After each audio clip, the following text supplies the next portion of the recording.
Welcome back to the Sports Trigger, everyone. Today we are going to be discussing our early Heisman favorites.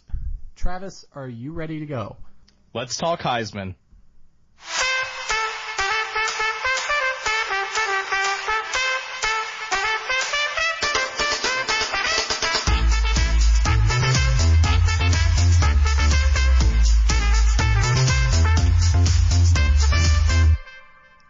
Hello everyone, welcome back to the Sports Trigger. Today we're talking Heisman and our favorites for this next year. Travis, go ahead and list off your top three, and then we're going to let you pick a dark horse in there as well. So go ahead and kick it off. Okay, yeah, so my top three for Heisman that I see finishing, one's a pretty common choice, and that's Saquon Barkley for Penn State. Obviously, he's been great. He's been there 2 years. This will be his third year. Finished strong last year. Very impressive. Then I have Mason Rudolph. I'm very big on Okie State in general this year, and I think he's going to have a monster year. Obviously, there's that other quarterback there at Oklahoma and Baker Mayfield, but he did not make my list. My third on my list is Quentin Flowers. That name maybe is somewhat familiar. Quentin Flowers. He plays at University of Southern Florida. And guess who the head coach there is this year? Oh, Charlie Strong. Charlie Strong. And wait, you know what? Wait, Quentin no. Flowers. Whoa. Are you saying Central Florida or South Florida? Am I saying what? Were you saying Central Florida or South Florida? South Florida. Okay. There, I caught myself thinking that you had said Central Florida, so I was like, Charlie Strong. No. Okay. All right, we're on the same page. We're on the same page. Okay. Continue. Yes. Quentin Flowers, South Florida. So, for those of you who have not heard of this fine young man, which honestly I only heard briefly last year, he's actually put together impressive seasons, really close to mirroring what Jackson did over at Louisville. So 2015, 2,300 yards passing, 22 touchdowns, 8 interceptions, a little under 1,000 yards rushing, and 12 touchdowns. This past year, 2,800 yards passing, 24 touchdowns, only 7 picks, 1,530 yards rushing, and 18 touchdowns. So that's kind of my dark horse on the list, but I definitely feel like he deserves to be up there. That's pretty impressive. And you know what? Okay, so as much slack as I've given Charlie Strong when he was at Texas, to be honest, the last time he had a great quarterback in Teddy Bridgewater over at Louisville, guess what they did? They beat Florida in a BCS bowl game. So,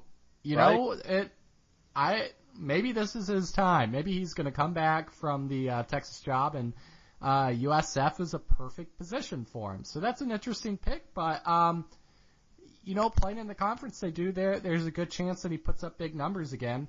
I'm going to start out with Jake Browning from Washington.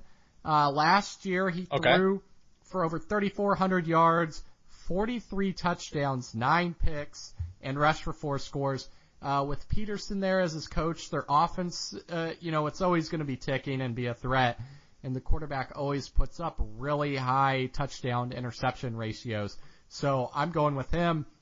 The second pick that I am going to be throwing in there is I'm going to go with Francois from Florida State. I really like his game. I like the team they have.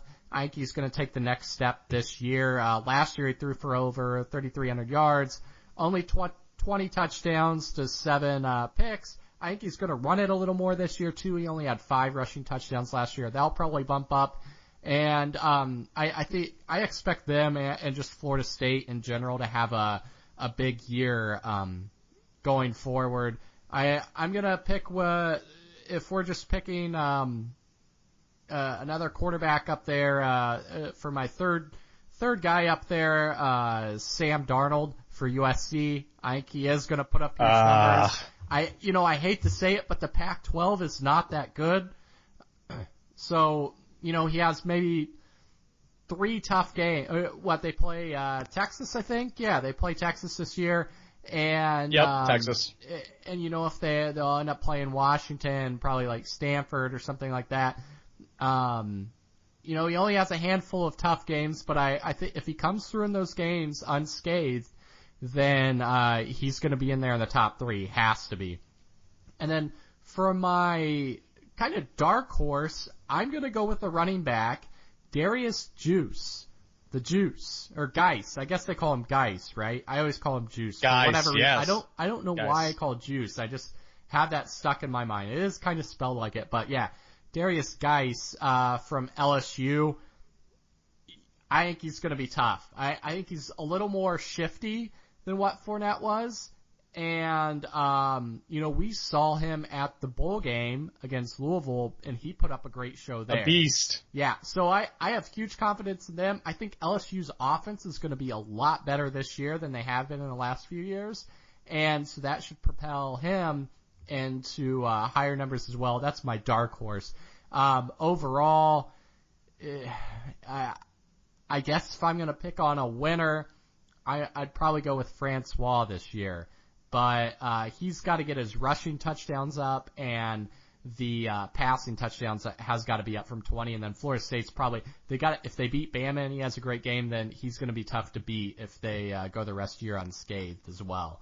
I don't know with the thoughts on running backs though. I know you didn't pick one, but the last time that a running back has I picked Barkley. Oh yeah, I got you did Barkley. pick Barkley. Yeah. Interesting this year with the running backs. I think it's always going to be tough for them to win unless they're coming off a year where a quarterback does so much that they set the bar really, really high that it's almost impossible for anyone to pass.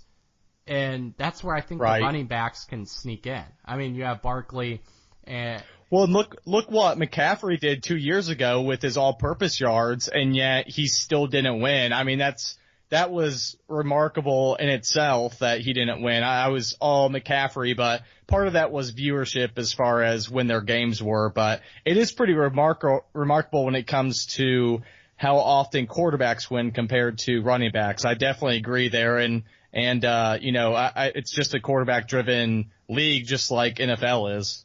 Yeah, it's tough to. I mean, people are scoring touchdowns, and most of them are coming through the air anymore, really. So, with that being said, guys, thanks a lot for joining us on another episode of the Sports Trigger, and until next time.